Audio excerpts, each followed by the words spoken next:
Sehingga kata Syekh Hasan Basri dalam ungkapannya, tidak akan ilmu yang dimiliki oleh seseorang itu yang bermanfaat atau sempurna sebelum diuji 4 perkara oleh Allah. Ada itu semua 4 ujian ini. Apa yang pertama? Syamatatul a'da, caci makian orang yang gak senang sama kita. Pasti diuji sama Allah. Kita ini ngajak berbuat kebaikan, tapi belum tentu orang semua menerima kebaikan yang kita ajak buat tadi.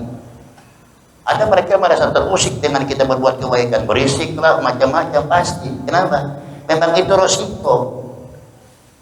Saat kita berdakwah menyampaikan kebaikan, tidak semua orang senang apa yang kita sampaikan.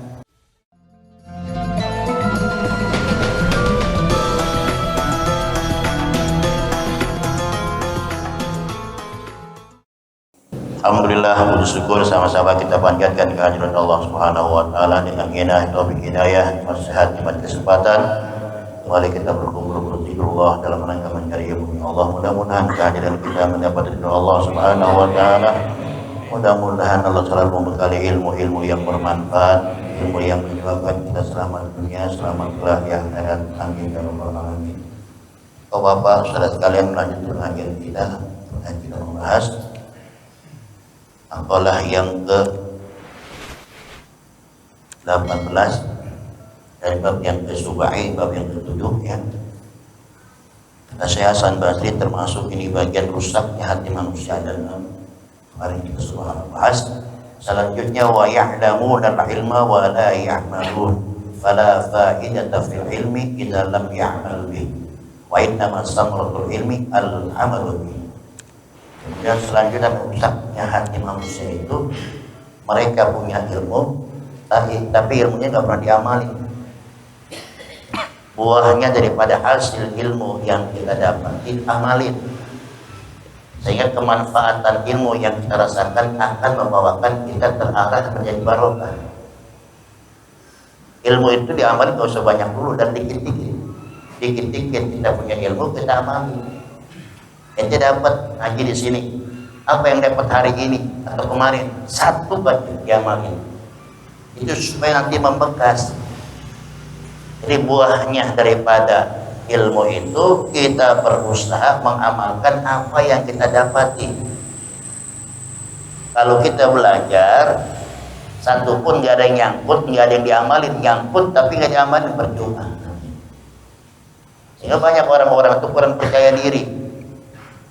Dia pengen jadi ustadz instan, ya, dengan gaya macam-macam, pengen terkenal, pengen berhasil, ujung-ujungnya mendem. Nggak usah, ya. Kita berjalan sedikit demi sedikit, gadaman ala gadamin, kata Al-Jawadul Haddad. Terus kita nampak jelas apa yang kita dikit, umpama nih, latih dulu diri kita, ya, sholat duha, gak usah banyak-banyak, 2 rakaat dulu dilatih. Namanya ingin mengamalkan ilmu. Dapat lagi fadilah sholat witir, percaya walaupun 1 rakaat. Itu namanya buah hasil dari belajar. Kalau semakin lama belajar bukan semakin baik, itu namanya rusak. Artinya kita rusak. Sehingga kata Rasulullah SAW, man amila bima alima warasahullahu ilman ma lam ya'lam. Siapa orang yang mengamalkan ilmunya yang dia ketahui, nanti Allah akan mewariskan ilmu yang belum diketahui. Gitu loh. Kita nggak usah pesimis, jalan aja apa adanya. Walaupun sedikit ilmu yang diberikan oleh Allah kepada kita. Nggak mungkin ilmu diberikan oleh Allah kepada kita nih ilmu yang banyak. Bukan, nggak bakal. Wa ma utitu minal ilmi illa qalilan. Tidak aku berikan ilmu kepada kalian itu kecuali sedikit. Berapa sih banyaknya ilmu yang dimiliki oleh manusia? Memang tingkatan-tingkatan itu pasti ada, ya. Likulli ilmin alim, di atas orang pintar ada lagi yang lebih pintar. Namun secara menyeluruh manusia, ilmunya Allah bagaikan lautan. Ilmu yang diambil oleh manusia itu bagaikan seekor burung yang minum di tengah air lautan. Jadi nggak banyak. Dan nungguin banyak nggak bakal bisa. Nanti apa mampunya ajarin orang supaya kita merasa ilmu yang kita miliki manfaat. Saya bisa belajar yatim Tuhan, terus jalanin, sabar, gitu loh. Jangan apa? Jangan ngoyo. Itu berkata sabar. Apalagi yang terus terang saudara, yang namanya kita menapak ingin menjadi ustaz lah, bahkannya kiai lah. Itu ujian banyak harus kita hadapi. Gak semudah membalikkan tangan. Sehingga kata Syekh Hasan Basri dalam ungkapannya, tidak akan ilmu yang dimiliki oleh seseorang itu yang bermanfaat atau sempurna sebelum diuji 4 perkara oleh Allah. Ada itu semua 4 ujian ini. Apa yang pertama? Syamatatul a'da, caci makian orang yang gak senang sama kita. Pasti diuji sama Allah.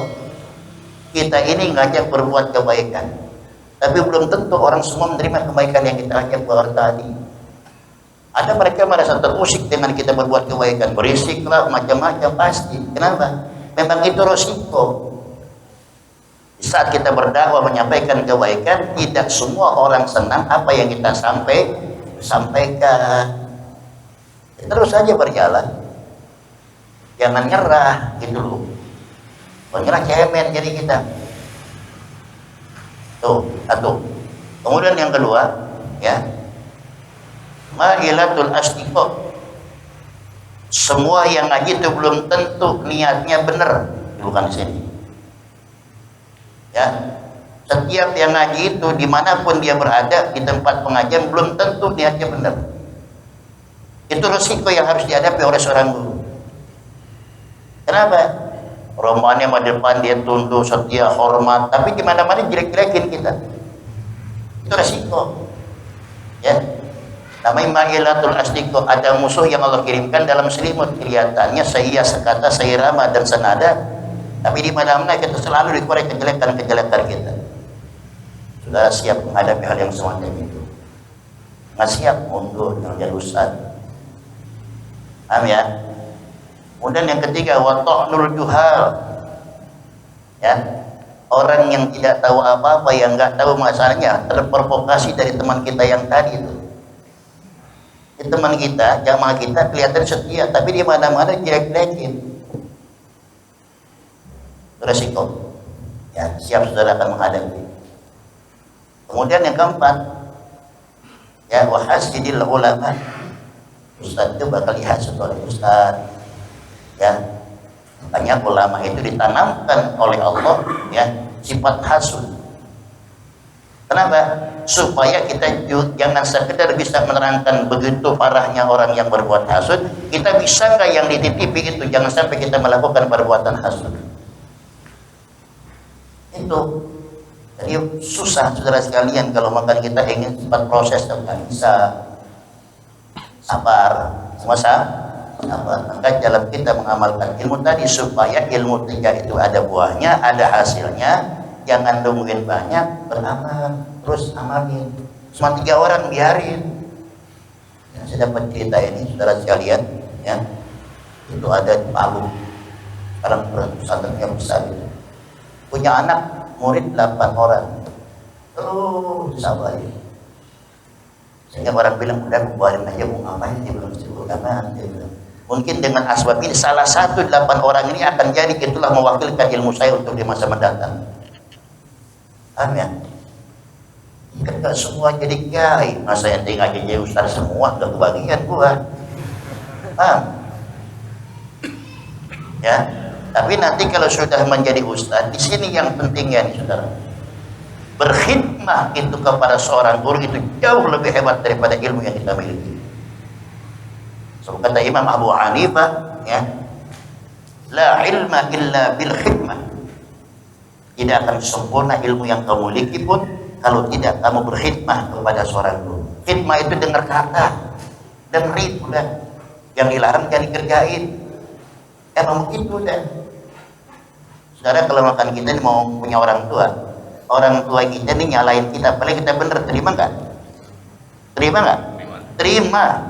Walaupun nih kita bener disalin orang tua, terima. Kenapa? Mungkin ada hikmah di balik ucapan tadi. Apa di intinya? Jangan kita gegabah, mentang-mentang jadi orang bener, jadi orang pinter, terus overacting. Itu Justru disalahin itu ada apa di balik ini? Mikir, ya. Mikir, jangan kikir mulu, mikir. Otak kita pakai. Kenapa? Supaya kita tahu kenapa kebaikan saya disalahin orang tua. Ada hikmah di balik itu supaya kita lebih hati-hati. Benernya aja disalahin, apalagi itu jangan nyalain mulu. Ya. Jadi semua saudara sudah hadapi. Saya pernah 2 tahun gak ditanya oleh guru saya gak ada salah apa-apa. Terus saya sabar, ada apa ini semua. Kan secara manusiawi saya juga nggak terima dalam hati, tapi saya minta petunjuk kepada Allah. Ya Allah, ada apa hati guru saya ini? Oh begini sama saya. Kenapa? Sebab saya nggak salah, karena saya dalam mimpi itu apa jawabannya? Anak tuh kamu tes ente doang. 2 tahun nggak ditanya, tes ente sabar bangga. Dia bisa begitu? Ini cuma anaknya aja, saudara sekalian. Itu nih proses dalam kita meraih sebuah harkat, sebuah derajat, macam-macam. Ulama-ulama juga begitu. Satu contoh adalah Syekh Hasyim Asy'ari. Niat belajar, ya. Mana di Madura, Mbah Khairul. Itu nggak belajar, nggak dikasih ngajar. Suruh ngarit, suruh buat, suruh bantuin masak. Itu namanya khidmat. Ya. Kalau ente belum tentu, datang belum tentu datang. Diomelin sama guru, guru masih banyak, waduh doang. Ini yang membuat kita nggak terasa keberkahan akan diangkat oleh Allah. Nah barokah itu bukan yang punya ilmu aja. Ente niat siap belajar siapapun, walaupun pengajian umum siap datang, niat berkhidmat. Khidmat dalam apa? Apa aja yang kita bisa dalam kesempatan tadi. Ya, jadi ada samrohnya. Samroh itu buah hasil kita belajar manfaat. Sehingga saudara sekalian, kenapa terkadang tahadus min ni'matillah, saya contohin begini, supaya tanpa saya nerangin, saudara ambil, gitu loh. Dia punya inisiatif sendiri. Kenapa? Sebab saudara udah bukan lagi anak kecil. Kalau anak kecil boleh ibarat makan disuapin, ini tidak bisa. Tinggal contoh, gitu loh. Mencontoh apa yang dilakukan oleh orang-orang yang ahli ibadah atau guru-guru kita, itu nanti buat bermanfaat buat ente. Paham ya? Cara ini contoh-contoh, ya. Ini listrik, walaupun 5 watt buatnya listrik, tapi kalau nyambung, tapi bisa nggak lebih gede yang ini listrik voltasenya 5 watt, terus ente sambung kabelnya, ente pasangin tuh di sono 100 watt kuatnya.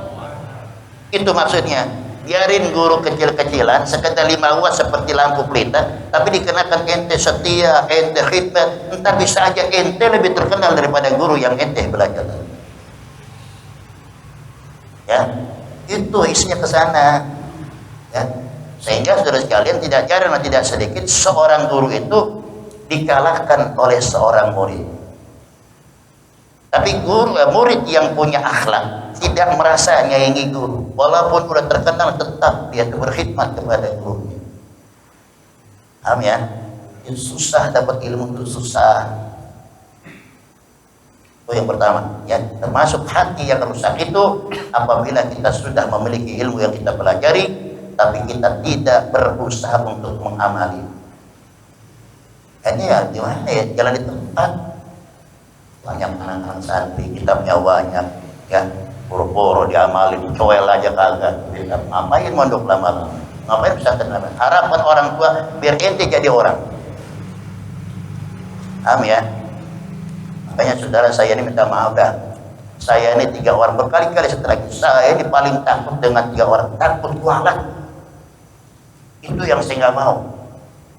1 sama orang tua yang melahirkan saya, 2 sama guru yang ngajarin saya, 3 sama mertua saya. Nggak mau, saya takut saya. Ya, dan main-main dah. Ente boleh punya ilmu tinggi, tapi kalau Allah sudah angkat keberkahan ilmu kita, na'udzubillah min dzalik. Jangankan ngomong, duduknya orang nggak tenang. Kita boleh catat ini omongan ini. Hati-hati, jangan bangga, jangan kita merasa oh sudah punya ilmu bisa ngalahin guru saya. Nggak bisa. Itu pernah terjadi. Imam Sibawi itu seorang ulama besar yang berguru kepada Imam Khalil, ya. Satu ketika ini Imam Khalil dia punya karangan Alfiyah itu 4.000 bait, bisa diringkas oleh anak muridnya yang bernama Imam Syirawi. Sedikit tergores hatinya bahwa karanganku ini bisa mengalahkan guruku. Sampai di situ mampet ilmunya, sehingga dia kembali datang minta maaf kepada gurunya, baru terbuka lagi itu. Paham ya? Cuma saya meribut kata, jangan sampai melukai guru. Ya, jangan nanti, jangan datang. Dan selanjutnya, wa idza amilu lam yakhlisun fa idza lam yakhlisil mar'u fil ibadah lam yasdu fiha fasidqu aslun wal ikhlasu fardun. Kemudian isi daripada amal itu wa idza amilu la yakhlisun, rusaknya hati manusia itu apabila mereka beramal tapi gak ikhlas. Ini susah lagi nih. Sehingga kata Rasulullah SAW, setiap manusia itu rusak. An-nasu kulluhum haluk. Manusia itu rusak semuanya. Ya. Illal alimun, kecuali orang alim. Orang alim yang mengamalkan ilmunya dengan ilmu pengetahuan itu, dia amalkan ilmunya, dia ajak manusia untuk berbuat kebaikan. Orang alimlah itu yang tidak rusak. Tapi wal alimuna halkah, orang alim juga rusak katanya. Illal mukhlisun, kecuali orang yang punya ilmu itu ikhlas di saat menyampaikan ilmunya kepada sang murid, kepada jamaah. Dan orang yang ikhlas itu fil khatar, dalam keadaan bimbang, ya Allah kira-kira amal saya diterima apa kagak. Jadi kita menyampaikan ilmu pun dilema. Apa sih ikhlas? Nah ini saudara, lawannya ikhlas itu riya. Apa sih riya? Satu masalah yang kita lakukan ingin dipuji oleh orang lain, baik pun itu secara nyata ataupun dalam hati. Dan ini rusaknya hati ini. Sehingga saudara sekalian pernah itu seterangkan muncul masalah, seorang murid bertanya, manil mukhlis, siapa sih orang ikhlas itu? Al mukhlis alladhi yaktumul hasanat kama yaktumus sayyiat. Orang yang ikhlas itu adalah orang yang mereka tuh bisa dan mampu menyembunyikan kebaikannya sebagaimana dia mampu menyembunyikan kejelekannya. Saudara, yang lain manusia hidup punya rahasia kejelekan nggak? Pasti. Jangan, ya Allah tahu rahasia saya, kejelekan saya di mata orang lain. Kenapa? Kalau orang lain tahu rahasia kejelekan saya, dia nggak hormat orang lain. Makanya sampai Allah pun merasa murka kalau ada orang yang suka membuka rahasia kejelekannya kepada orang lain. Paham ya? Kalau ente punya rasa salah kepada Allah, punya rasa kejelekan, jangan dibuka sama orang lain. Kalau ente buka, orang lain tahu, semakin tambah dosa ente. Awalnya orang nggak tahu, gara-gara ente buka jadi tahu. Lupa tuh, ntar teman ente ajak cerita lagi sama orang, nambah lagi dosa ente. Sehingga Allah katakan, ketika ada orang yang membuka rahasia kejelekan di mata orang lain, apa katanya? Ya, orang, aku sudah sembunyikan kejelekannya, kenapa dibuka di mata orang lain? Ini arti doa yang kita baca, ya alimas syirri binna la tahtiki sitra anna wa'afina wa'fu anna wa kullana aisukuna. Itu, ya Allah yang mengetahui rahasia kejelekan saya, jangan kau buka rahasia kejelekan saya di mata orang lain, ya Allah. Ya. Jadi orang-orang yang ikhlas itu nggak perlu kita ingin diketahui orang lain. Jadi kalau sudah tingkatan semacam ini, hebat ini orang. Dia berusaha menyembunyikan kebaikannya sebagaimana dia berusaha menyembunyikan kejelekannya. Jangan sampai kejelekannya diketahui oleh orang lain. Mampu nggak menyembunyikan kebaikan seperti kita mampu menyembunyikan kejelekan? Ada nanti amalia, nggak semua. Yang penting begini, kita kerjain aja kebaikan. Terus ya, kita betul-betul niat ikhlas. Satu ketika orang tahu apa yang kita simpen tadi.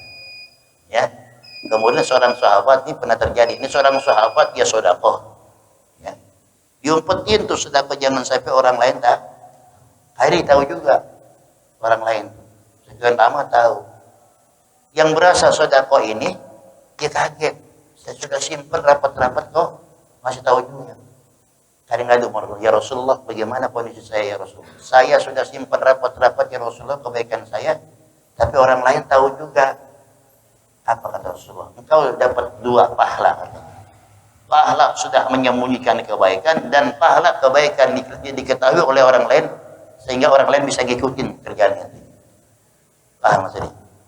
Ya, satu, dia bisa mampu menyembunyikan kebaikannya, kan enggak dari dia ceritanya, dari orang. Kemudian dengan asbab terbuka kebaikannya di mata orang lain bisa ngikutin jejak kita. No si fulan no, kalau kerja, kalau ibadah, nggak pakai nunggu orang tahu. Paham ya? Jadi ikhlas itu keras, ya, bersih daripada sifat-sifat tercampur sifat-sifat mazlumah, sifat-sifat yang tercela. Itu penyakit hati. Di antaranya sifat yang bisa merusak ibadah kita. 1, riya, pamer. 2, hasud. Ketika sum'ah, ya, ini sum'ah pernah saya terangin. Apa sum'ah? Memperlihatkan kebaikan kita, ya, yang tidak diketahui oleh orang lain di mata orang lain. Maksudnya, saudara, ada nggak ibadah yang tersembunyi? Ada, seperti tahajud, ya. Kan kita berdua, jangan cerita. Oh, saya masih tiap malam tahajud, saudara. Alhamdulillah hidup saya jadi berkah. Saudara, tidak mustahil. Allah berikan. Tapi kalau makan semata-mata tujuan tahajud ente hanya sekedar mencari kenikmatan dunia, di akhirat tuh nggak ada lagi pahalanya takutnya. Paham ya? Nah, sekarang ada orang ibadah diberikan kesenangan, itu bukan jadi tujuan, itu memang janji Allah. Paham ya? Kalau memang itu janji Allah, kita nggak menuntut, Allah yang berikan. Kenapa? Banyak hadis kursi, banyak hadis terangkan. Ya, sekarang kan saudara ini banyak nih di medsos itu. Wah, masing-masing berebut. Baca ini, ludahin mulus saya kalau nggak manjur, ada kan? Ya kan gitu. Lagi baca doa ini, besok bangun tidur ada 5 miliar. Wah, macam-macam lah. Ya, ini kan namanya kalau orang usaha apa ya? Itu namanya ya lobby marketing, nanti lebih marketing. Begitu hebatnya marketing itu supaya orang tertarik. 5 menit dari jalan tol nyampe ke lokasi yang dijual. Kalau jalannya lancar, agak macet, paham? Sudahlah, jangan tertarik yang promosi, tahu-tahu, masya Allah, 3 jam belum nyampe. Ya, ini yang kesinggung orang Sunda nih ya. Orang Sunda baik orangnya. Ya, jauh nggak? Cakep. Ya kalau begini nih, udah megang ini, 3 jam belum nyampe. Ya gimana, udah begitu rasanya. Cakep. Ya udah, itu hebatnya saking orang baiknya. Jadi ngirangin orang, walaupun kaleng biskuit, isinya rengginang, girang. Ya, itu namanya lobby marketing, paham ya? Nah, kita nggak mencari itu, bukan jadikan tujuan itu. Ibadah aja. Jangan ngejar target. Bisa aja Allah nggak mustahil diberikan. Cuman kalau sementara hanya itu tujuan kita, tidak mustahil. Tujuan dikasih, tapi pahala hilang. Itu ikhlas. Susah emang belajar ikhlas, ya Sehingga saudara sekalian, ini dalam keterangan yang lain, jadi seluruh anggota badan kita ini dengerin nih, penting nih biar paham, ya. Yang ngantuk bangun, biar paham. Ini penting. Sehingga dalam satu keterangan itu, setiap anggota badan yang kita miliki ini, panca indera ini, minta kepada hati kita, jangan merusak hati kita. Ya qalb, ya istaqim. Idza istaqamta istaqamna, wa idza a'wajta a'wajajna. Wahai hati, tenanglah engkau, tenang. Kalau engkau tenang, saya ikut tenang semua. Tapi kalau engkau bengkok, saya ikut bengkok ini semua. Sebab hidup kita ini nggak terlepas diatur oleh hati kita. Maka selama hati kita lurus, bersih, tenang, insya Allah panca indera pun enak dilihatnya. Paham ya? Tenang hati kita. Orang lihatnya enak, masya Allah, orang enak, wajahnya lihat berarti hatinya bersih. Masalah sumpah banget orang. Nah, lagi begini tuh ngedumel hatinya, nggak percaya. Sebab jendela daripada hati wajah kita kelihatan. Semua tercermin daripada wajah kita. Kenapa Rasulullah dipandang oleh para sahabat? Rasulullah sahabat nggak bisa memandang. Kenapa? Saking bersihnya timbul akhirnya wibawanya. Itu hasil kebersihan hati timbul wibawa. Orang jangankan nanya, melihatnya takut. Ya. Hilang semua ngadepin masalah. Walaupun masalah banyak, menghadap orang yang ada. Beda anang lihat ente. Tadi gak ada masalah jadi. Paham ya? Semua ayo orang tuh bersihin tuh hati. Walhasil garis besarnya ikhlas itu jangan nyaingi orang lain, jangan berasa disaingin. Itu garis besarnya gitu aja dah. Ya, enak. Nah, jalan apa adanya, udah nikmatin aja. Selalu saya ingat kenapa? Emang begitu kalau sudah masuk ke ranah tasawuf ini begitu ibadah. Jadi ada titik poin bagaimana supaya kita betul-betul mendapat khasiat daripada ibadah. Sehingga nanti kita nggak menyalahkan hasil ibadah kita. Paham? Satu contoh. Kenapa Nabi katakan begini? Ya ta'arraf fir raha ya'rifka fi syiddah. Kalau kamu kenal Allah di saat kamu senang, di saat kamu bahagia, kamu bakal lebih kenal lagi di saat kamu lagi ada masalah. Paham ya? Kalau kita lagi senang nih, ya harta kita banyak, duit kita banyak, usaha lancar. Kalau ente di saat itu betul-betul ingat Allah, nanti waktu ente tersandung masalah, lebih getol lagi ingat Allahnya. Paham? Kalau kita kan enggak, lagi senang lupa Allah, akhirnya lagi susah ngadu sama Allah. Kata malaikat sengak lu digituin. Paham? Brengsek lu, kemana lagi senang.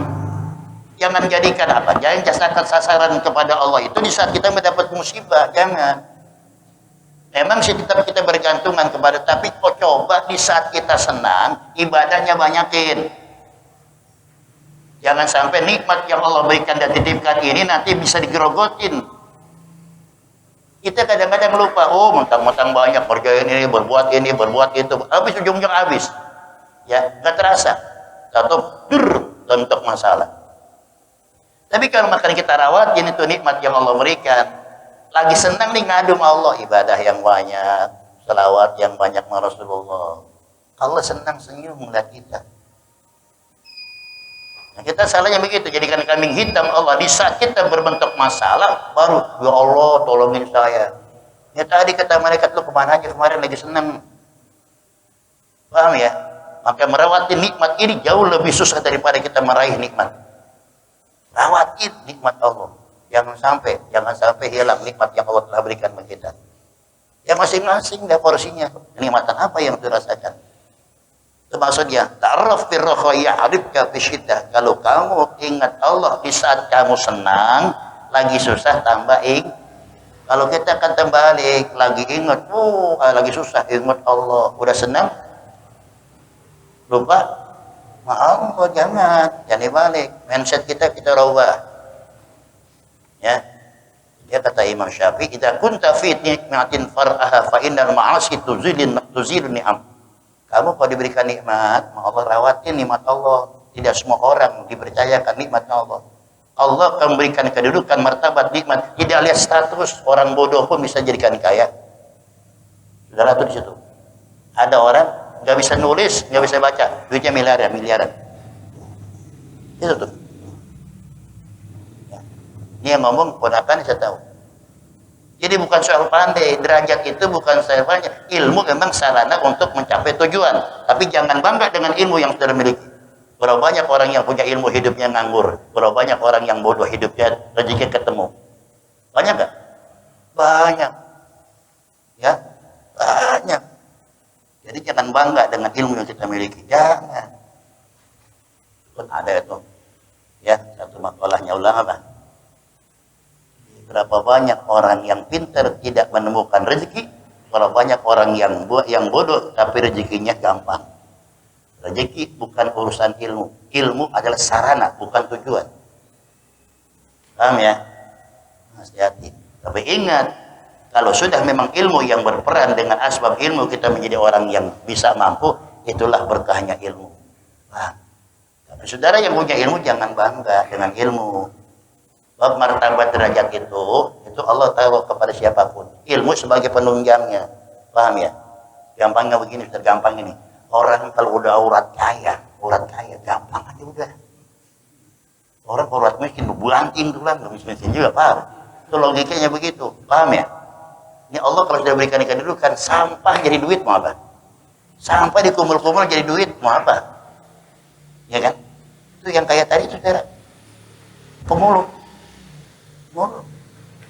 Ya, nggak bisa baca, nggak bisa nulis, tapi hitung-hitungan duit jago, kalah ente yang sekolah. Saya kenal orangnya, waktu sering undang saya dengan ini, jangan bangga dengan ilmu. Tapi apabila Allah memberikan derajat asbab ilmu, itulah memang janji Allah. Ini perlunya ngaji begitu tahunya tuh, ya. Oh, ini bukan kerja keras saya nih, ilmu saya. Oh, jangan. Berapa banyak orang yang pandai tidak diberikan kedudukan oleh Allah. Berapa banyak orang yang bodoh tapi berhasil dalam mengais rezeki di dunia ini. Makanya ada peribahasa, berapa banyak pembantu jadi bos jadi bisa kan ada kan? Bisa aja. Pembantu jujur, dia gali, ilmunya digali, dikuasain. Kapan saatnya? Saya akan melangkah. Pas bosnya jatuh, dia usaha maju, bosnya berbalik jadi pembantu. Saya pernah ketemu di orang sini, nginep di sini musola ini. Oh, dia dulu raja, bahasanya raja. Tapi dengan mudah kalau Allah mensentil, mau apa? Dengan mudah, paham? Nah, apa yang mungkin ini? Sekarang kita gali, apa yang membuat kita tetap syukurin nikmat Allah itu? Gimana cara mensyukuri nikmat Allah? Ibadah yang benar. Jangan berani-berani ninggalin perintah Allah. Sholat cuma 5 menit sewaktu, paham? Ya. Sama juga Allah ngatur rezeki, Allah berikan semua galanya. Gimana disuruh perintah gitu orang agak mau, nggak malu ini sama Allah. Nikmat yang tidak terbatas ini diberikan sama Allah. Ibarat ente tinggal di rumah saya ini, contohnya saya terangin biar paham. Ya. Ente tinggal di rumah saya kasih duit, saya kasih macam-macam saya kasih.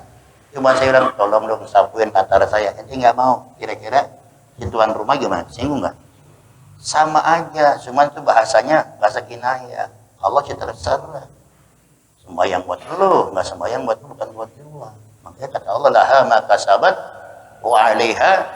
Kebaikan yang kau lakukan kembali kepada kita, bukan untuk Allah, bukan. Wa alaiha maktasabat. Begitu sebaliknya, keburukan yang kalian lakukan bukan untuk Allah, kalian yang ngerasain. Kebaikan untuk kalian apa contohnya? Orang yang ibadah insya Allah hati diberikan ketenangan, batinnya tenang. Siapa yang ngerasain? Kita. Kemudian itu maksiat sama Allah, siapa yang ngerasain sumpahnya? Kita. Itu dikatakan laha makasabat wa alaiha. Yang lain manusia biasa yang paling banyak hartanya korun di zaman Nabi Musa. Dengan gampang mudahnya Allah belah itu bumi, semua terpendam dengan orang-orangnya. Mau apa kalau Allah sedang begitu? Paham ya? Penyesalan tidak akan bisa lagi kita bangkitkan, tidak bisa. Nah, di ikhlas.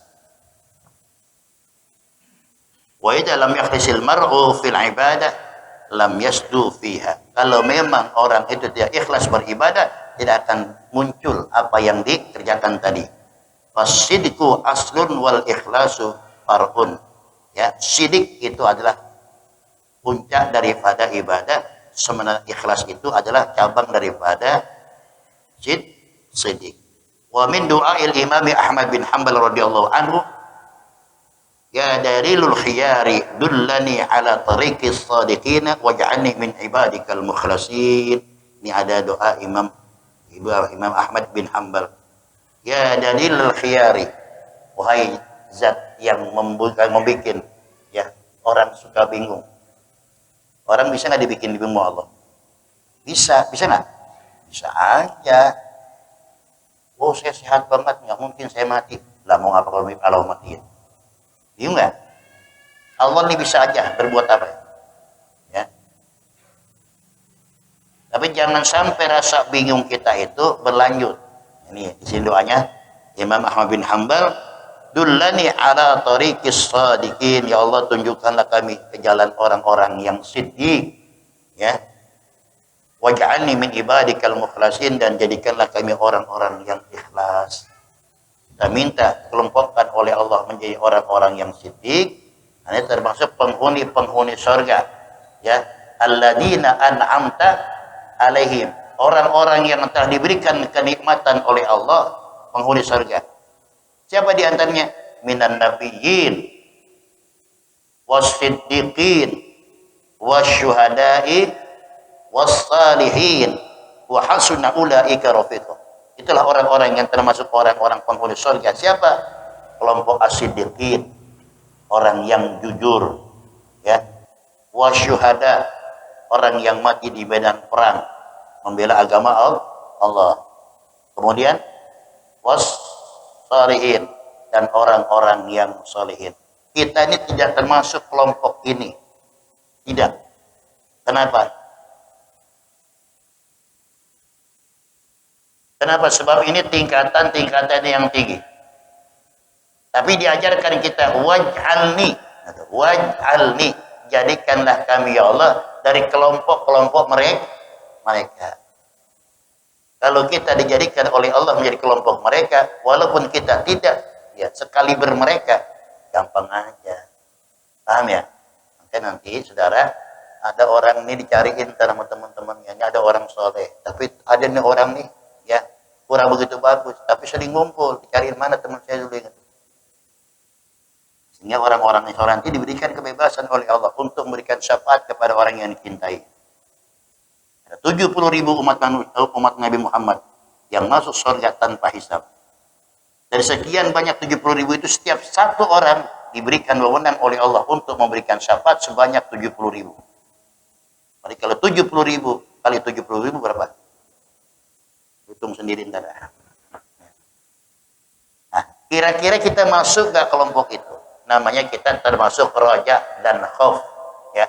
Boleh kita mengharap, tapi khawatir jangan sampai Allah nggak masukkan kelompok itu.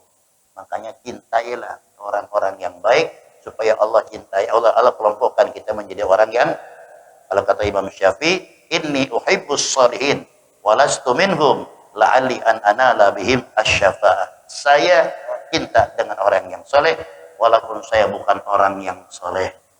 Kali-kali aja nanti ditolongin oleh orang soleh pada hari kiamat. Ini aja, mudah-mudahan bermanfaat. Wallahu a'lam bishawab. Rabbana anfa'na bima 'allamtana